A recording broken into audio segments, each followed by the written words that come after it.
In this section, we're going to start to talk about the properties of individual electrons now.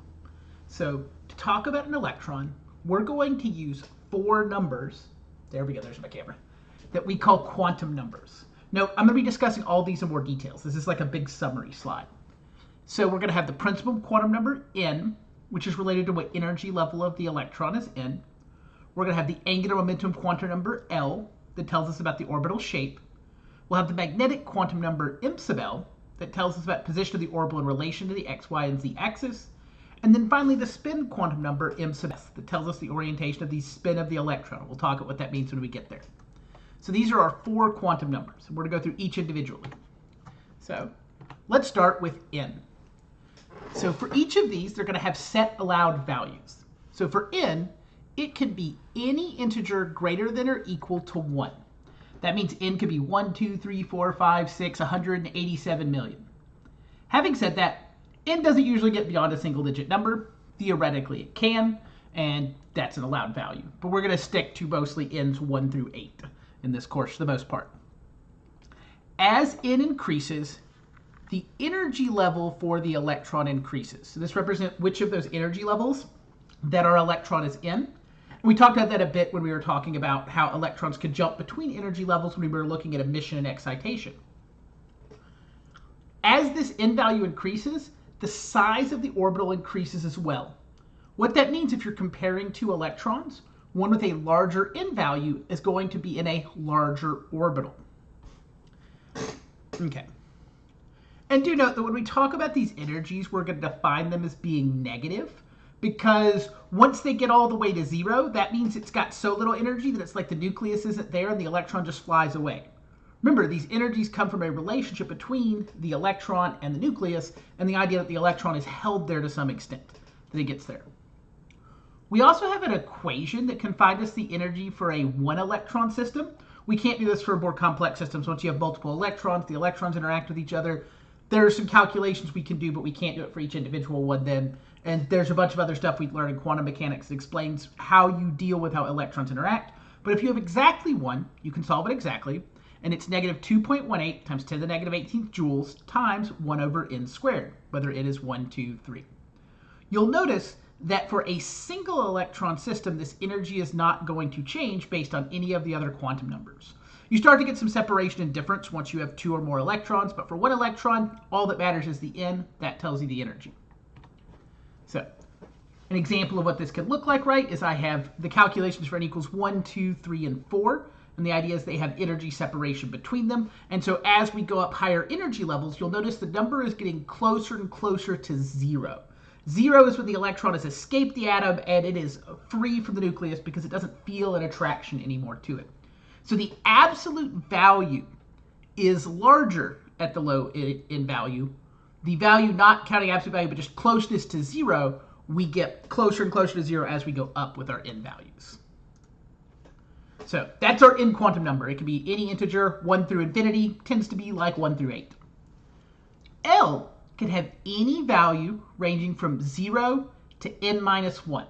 So for example, let's say if n equals 7, then L can equal 0, 1, 2, 3, 4, 5, or 6. So it can take any value from 0 to 1 to n minus 1. On the other hand, if n equals 1, then L equals 0 because n minus 1 is 0. So that's all it can be if n equals 1. So your L value and what its possible values are dependent on what the n value is. And for each of these quantum numbers, I want to make sure you pay attention to that part. What do we know about our quantum number based on the other ones before it? What are the limitations of its values? That's where honestly a lot of our questions come from. What possible values can this have? And this quantum number is going to determine the shape of the orbital. And we'll look at some pictures in the next slide of suborbitals, but the version is L equals 0 is our s orbital, and it is a spherical shape. Our L equals 1 is a p orbital, and it is shaped like a dumbbell. And then L equals 2 and 3 get more complex. L equals 2 is a d orbital. It tends to be like 2 sets of dumbbells. And then L equals 3 is an f orbital, and you have 8 of them, or 4 sets, so 8 total lobes. And then there's some other versions of these that in addition to having just the lobes like these dumbbells, they can get more complicated. So what do these look like?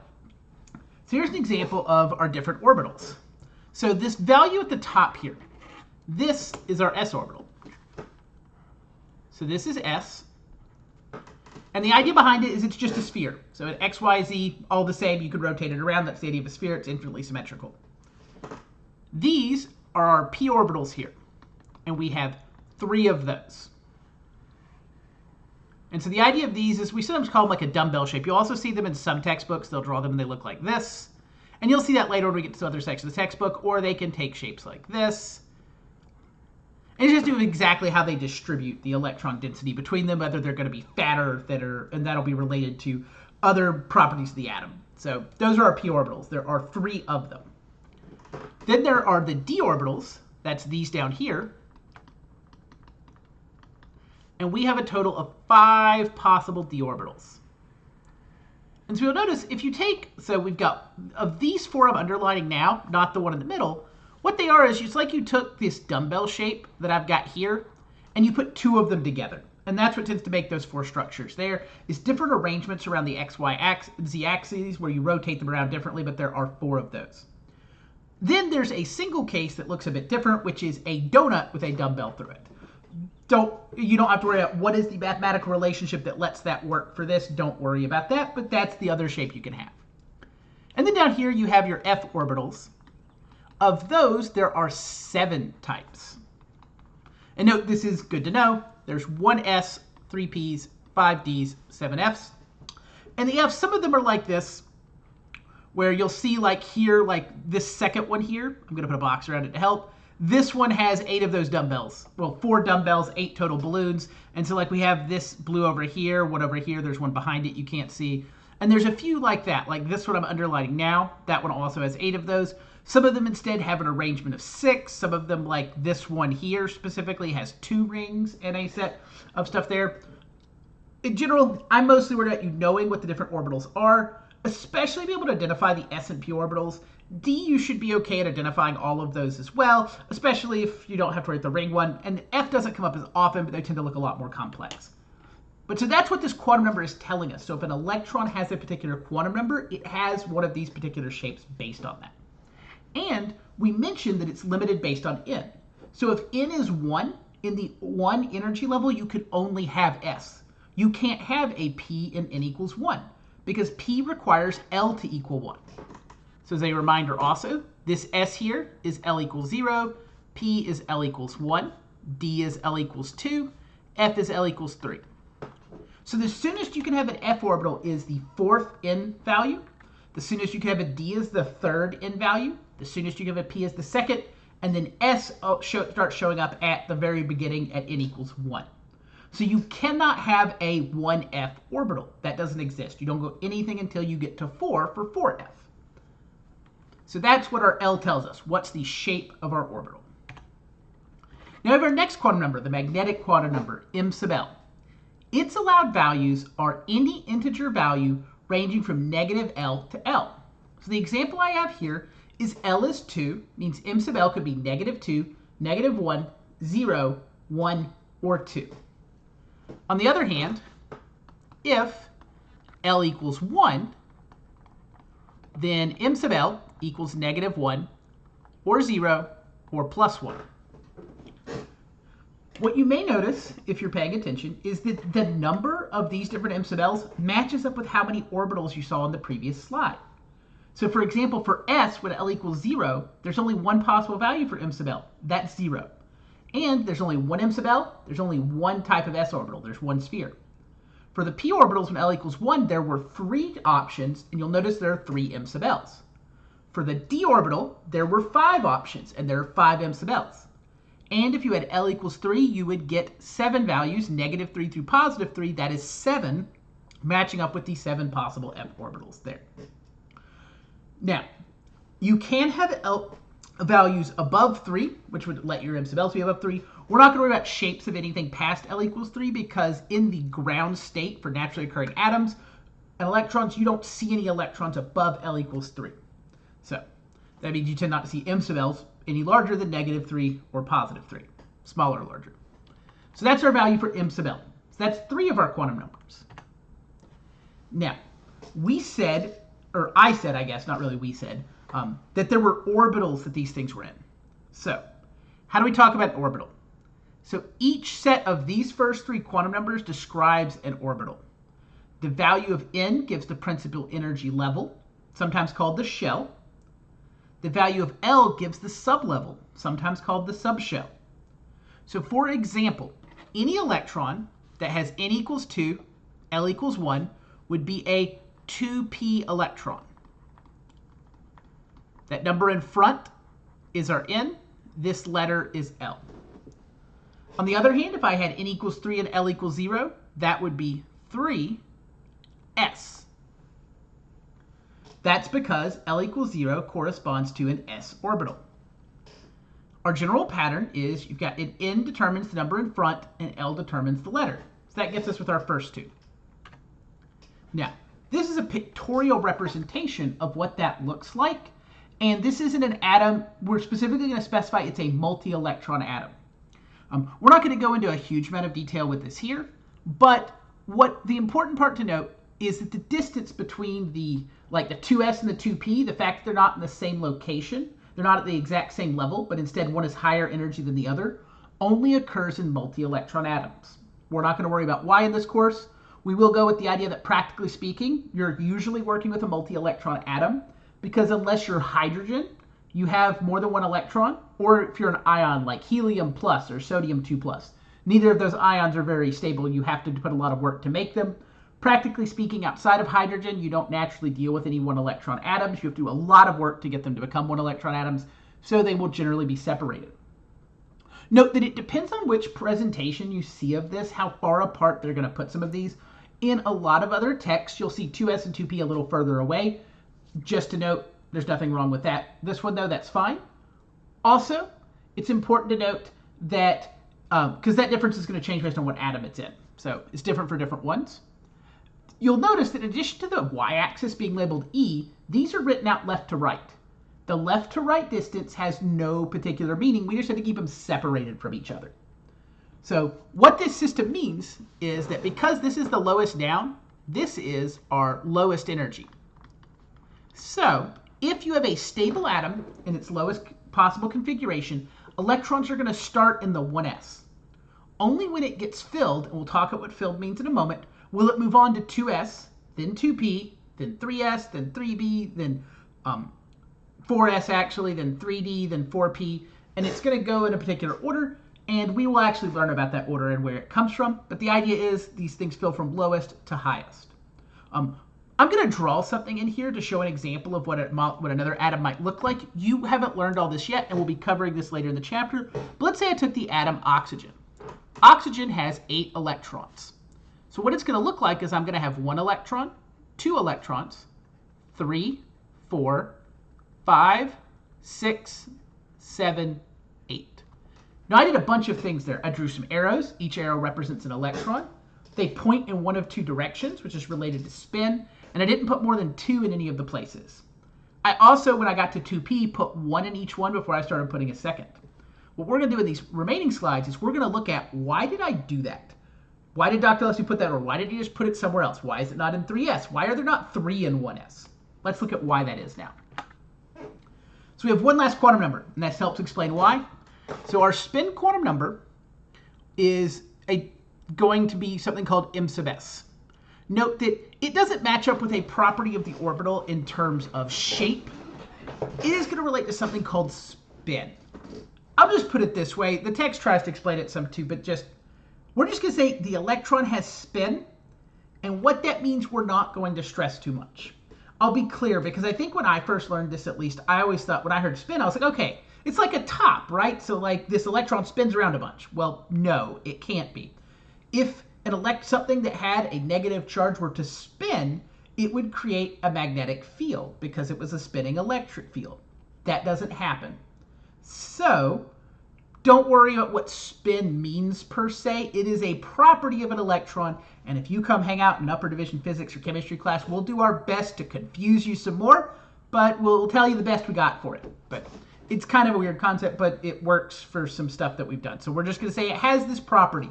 This property is quantized and has only 2 possible values, +1/2 or -1/2. This is where the up arrow versus down arrow comes from. It's a way to say, oh, do I have a plus 1/2 or a minus 1/2 electron? Now, why did I say this is going to be why I can only put 2 in a place? We need one more principle, the Pauli exclusion principle. Note, I don't care if you know the name, but it is an important property. You need to know what it means and how it affects things. So an electron in an atom is completely described by 4 quantum numbers, n, l, m sub l, m sub s. The Pauli exclusion principle is that no 2 electrons in the same atom. And this is one of those that is an absolute no, not one of those science no's where it's like, it's no, but sometimes yes, or no unless you've had an upper division class and we say there's some special rule. No, this is no all the time. No 2 electrons in the same atom can have exactly the same set of all 4 quantum numbers. Now, an electron can share the same orbital, n, l, and m sub l, but it has to have a different m sub s then. That's why I drew 2 arrows inside each of those lines, because each one of those represents an n, l, and m sub l value. So you'll only find 2 electrons inside any one of them. And they have to have different m sub s's. That's why I drew an up arrow and a down arrow. So this rule and those rules for how the quantum numbers come about is why I filled up my electrons in that particular order. So this is a summary. I especially want to point you towards this column here, the allowed values column. If I'm honest, when we ask questions in chemistry class, this is the thing we ask about the most because it's just the most, it's the thing you can really ask about the easiest. Everything else we still ask about, but it's more like definitional oriented, like, hey, what does n mean? But this is where you can do problem oriented things. Is a particular set of quantum numbers okay? Or of a set of 4, which one is right? Or which values can this have? So make sure you know your values for n, l, m sub l, and m sub s. And if you know everything on this table, that's a good summary of the past 17 minutes of my discussion. So if you get this table down, you're in pretty good shape. Now I want to look at some examples. How do we do stuff with these quantum number calculations? So for example, one way we can ask you is, which of these is allowed? Note, it would probably say which of these sets of quantum numbers is allowed. I'm just writing shorter so I can get through it. So we're going to have 4 options. So I'm going to have n equals -2, l equals +1, m sub l equals 0, m sub s equals +1/2.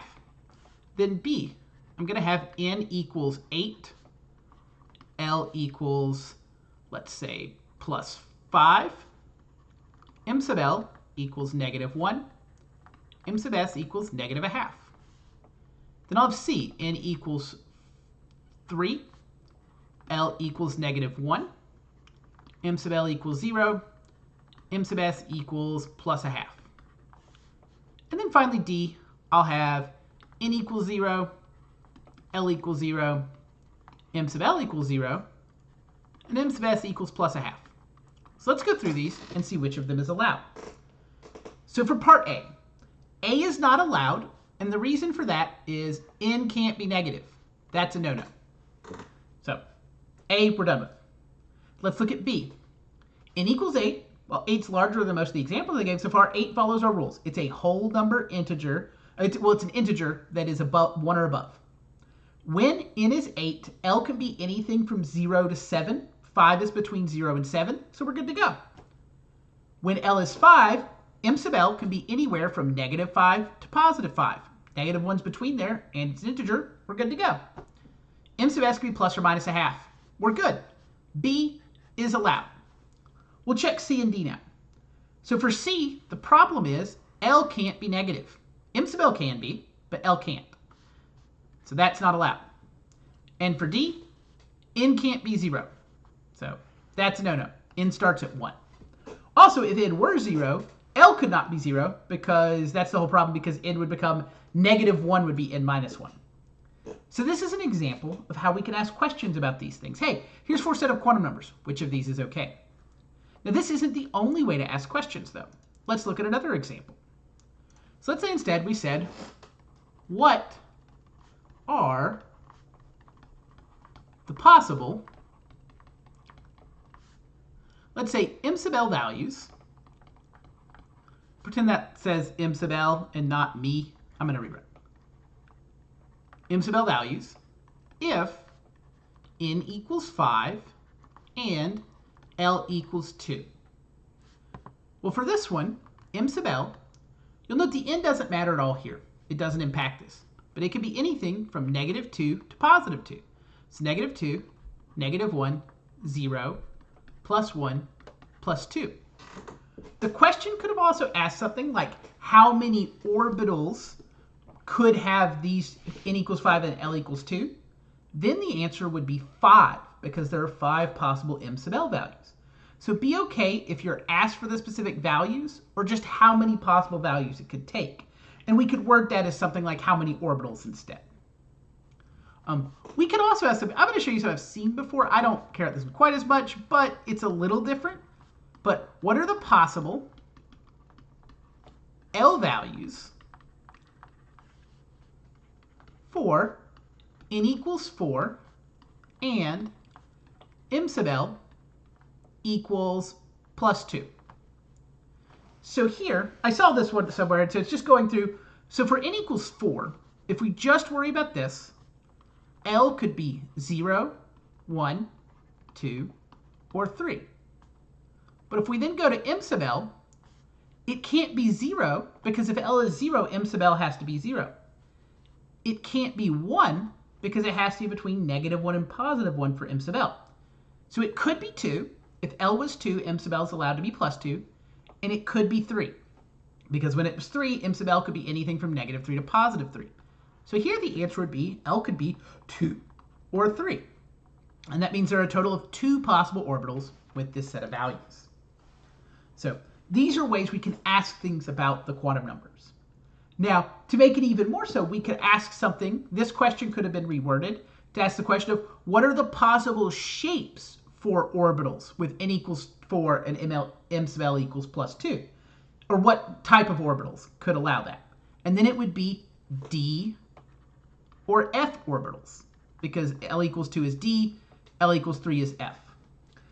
Note that we do this sometimes, and I don't, to some students at first, it could feel like, oh, he's trying to make a trick question. The goal is just to see, can you connect these different ideas you're learning? Like, oh, I know the values for L. How does that relate to shape? And so it lets me ask you those questions at the same time, in a sense. It also makes sure that you're okay at pulling information together to use it at the same time. Because I found some students are good at, they can answer L equals 2 is D, and then they can answer this question that L can be 2. But when they have to do both at the same time, it's more difficult because they have to pull both those ideas at the same time. So that's our goal with asking questions like this. Okay. So now I have what I want you to try. I suggest pausing the video here and identify which of these is not an allowed set of quantum numbers. I'm going to assume at this point you've paused it, or you're just not going to. So let's go over this. So which of these is not allowed? We can start with A. A is okay. N is 3. L can be 1 then, because L could be anything from 2, 0, 1, or 2. And if L is 1, m sub L could be between -1 and +1. So A is okay, so that's not our answer. That's okay. Now for B, when n is 5, L can be 2. It can be anything from 0 to 4. And then m sub L is plus L to minus L.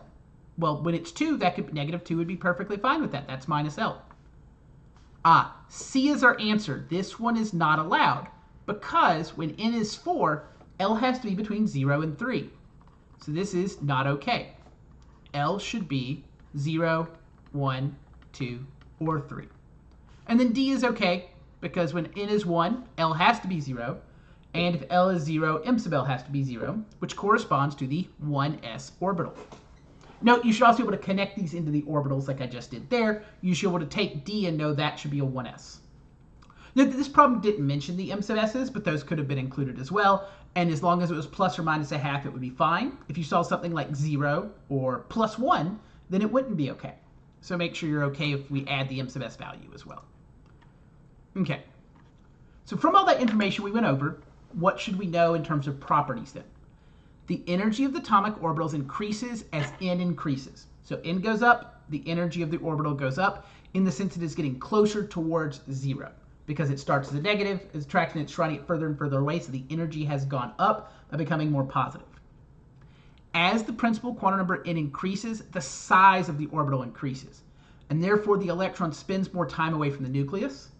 And thus, the attraction is weaker and the energy associated with the orbital is higher. It's less stable because it is further away. In any atom with 2 or more electrons, the repulsion between the electrons makes energies of the subshells differ for different values of L. Those orbitals' energies are in the order of SPDF, which is our L equals 0, L equals 1, L equals 2, L equals 3. So as L goes up, it goes to higher in energy once you have a multi-electron system. And electrons and atoms tend to fill the low energy orbitals first. And okay, when we say this word tend, for the purpose of this class, the answer is just they do. You can make an excited atom, or there could be some things where energies are so similar that it can pop between things. We're going to stick to energies do fill the lowest energy orbitals. This is another pictorial representation of those orbitals that we're working with, and it's a generalized form of it. And you'll notice that we've got, and it's actually got them in a particular order. So like 1s is always the earliest, then 2s, then 2p, then 3s. So as we fill these up, each of these gets 2 electrons before the next one does. So it depends how many electrons my atom has, how many of these I'm going to put in. Okay. So from here, we should finish in this video. I was going to break into another one, but I think I'll keep going in this one. So our electron configuration. Since most atoms have multiple electrons, that's what we're going to focus on, talking to the properties of all the electrons in an atom. To do this, scientists create a concise list of all those electrons. So we need to be able to write out, hey, which electrons does this atom have? For example, hydrogen is 1s1. And so we've already seen this 1 and s categorization before, right? 1 was the n value, s is the L value. This superscript up here is related to the number of electrons. And let me fix it right here. Number of electrons in the orbital. I will go fix that after we're done here. Not the number of atoms. Sorry about that. So hydrogen has a single electron in the 1s orbital, so we put a 1 there. The way we're going to determine our electron configuration is we're going to add the number of electrons equal to its atomic number, assuming it's neutral. If it's an ion, then we add or subtract based on that. But for atoms, they're going to have the same number of protons and electrons. So beginning with hydrogen and continuing across the periods of the periodic table, we add 1 electron to the subshell of the lowest available energy each time. This is referred to as the afbau principle. I'm not worried that you know that it's called that. I'm worried that you know the principle. And that's that we go from lowest to highest. So in writing these, we also have to keep the Pauli exclusion principle in mind. So if we can learn what the order is, we'll always know where to put our electron. So this is a diagram. I'm going to show you. So this is one for the OpenStax text. The way I learned to do this when I first learned about where these orbitals were was I took and I wrote down each orbital starting with each n value. So I wrote down all the n's equals 1. So that's just 1s. Then I wrote all the values for n equals 2. 2s, 2p. Then I wrote them for 3. 3s, 3p, 3d. Then I go for 4. 4s, 4p, 4d, 4f. And then I do this through all the naturally occurring ones. 5s, 5p, 5d, 5f, 6s, 6p, 6d, 6f. I promise there's a payoff to this. 7s, 7p, 7d, 7f. Now what I do is, and so this is like before I take a test, I would write this thing down before I learned it. And you draw an arrow going from the top right to the bottom left through this, and that's the order they're going to fill in. So we start with our first arrow, just goes through 1s. It'll fill that first. Our second arrow will just go through 2s, fills that next. Then we go through 2p and 3s. It fills the 2p before it fills the 3s. Then we do another one and we go through 3p and 4s. It fills the 3p, then it fills the 4s. Then we go through 3d, 4p, and 5s. It'll go in that order. It'll do 3d before 4p, before 5s. Then it goes through 4d, 5p, 6s. That order. Then we go 4f, 5d, 6p, 7s. And if you need the next orbital, 8s, 8p, 8d, 8f. It'll go through 5f, 6d, 7p, 8s. And then, yes. And we don't even get to 8s in our naturally occurring electrons. Our naturally occurring atoms, we don't have anything past francium, which is at 7s. So if you've gotten to there, you've gotten through all the things. Once you hit 7p, that's all that we have seen in our naturally occurring setup. So someday, though, if we have more, we predict it would go through 8s, 6f, 7d, 8p. We don't know, although there's the question of would you have to worry about a g orbital, which we're not going to worry about because we haven't gotten anything past 7p. So this is one way to memorize what order do atoms fill up in their electrons. A second method you can use to look at it is to divide the periodic table up to look at. So the idea is these different groups of the periodic table will tell us where the electrons should go. Note that the very beginning is a little weird because helium's special. With n equals 1, there can't be any p orbitals. So for the first two, you just have to know hydrogen is 1s, helium is 1s2. After this, though, everything over here on the left here, this is our s block. So anytime we add a new electron here, we're going to add it to the s orbital. So for example, lithium, so first electron is hydrogen, second electron is helium, that's 1s2. And then lithium has 1 here, so that's 2s1. Then if I keep counting, when I get to beryllium, I'm still in the s block. So beryllium is 1s2, 2s2. Well, now I'm going to go to boron. You'll notice it's a different color, and that's because it's entered the 2p block, or the p block. So boron has all the old electrons, 1s2, 2s2, but now it has 2p1. If you go to carbon, well, that's the second atom in the p block. That'll be 1s2, 2s2, 2p2. And you do this all the way to neon, which is 1s2, 2s2, 2p6. So everything over here is called the p block. Now eventually you go all the way down here to when you get to the yellow stuff over here with scandium. So all the electrons before, it'd be a really big list. So what we do is we write a shortcut. Anytime you're past a noble gas, which is the stuff on the far right here in column 18, those are special. They tend to be really stable. So we can write the noble gas letter in brackets, and that represents those electrons. So what do I mean by that? I want to write scandium over here. Scandium has a total of, let's see, 21 electrons. But I don't want to have to write out 21. So what I do is I put Ar here. Ar represents every electron in argon.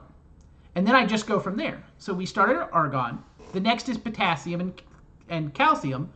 Those will represent 4s2. And then now we're the first electron in the d block. So this will mean d1. What's special with the d block, though, is that you have to decrease the n value by 1 when you put one there. So this will be 3d1 rather than 4d1. So when you enter the d block, it will be 1 less. You can also follow this same pattern with the f block when you eventually get to it. So it's not drawn in this picture. But when you get down to row 6, you actually go down, and there's like all the stuff that shows up at the bottom of the periodic table.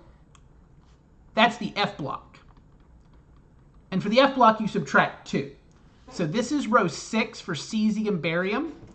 And then if you go down to the first one there, so you've got lanthanide, that's lanthanide, right? And then I think you have cerium next. Cerium's our first one down here. And so then that's in the f block. So it was in the 6th row, but this would be an f. So it'd be 4f1 for that one.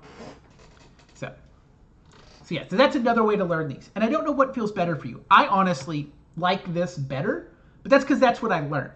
When I've worked with my students, though, most of them like this better. It's up to you. Whichever works best is fine. Both ways work. Okay, so I'm going to stop here for that. We'll do some additional practice with orbital diagrams in my next video, but this can get through the basics of how do I write out what my electron configuration should be.